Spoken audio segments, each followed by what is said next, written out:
আমি লালি। আমি আজকে আমার শাশুড়ির বাৎসরিক, তো আজকে আমরা ওনার কালো সুচ কাটিয়ে উপরে যাব, গিয়ে দেখবো কি কি কাজ হচ্ছে না হচ্ছে। যাই এই স্নান টান করে এখন আমি পুজোও করবো, ওখানে বসবো।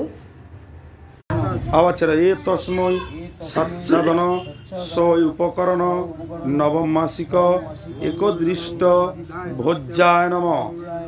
একটু করে ফুল দাও। এতে গন্ধে পুষ্পে। ঠাকুর ঘরে এসেছি, ঠাকুরেরও পুজো করব, একবার দেওয়া হয়ে গেছে।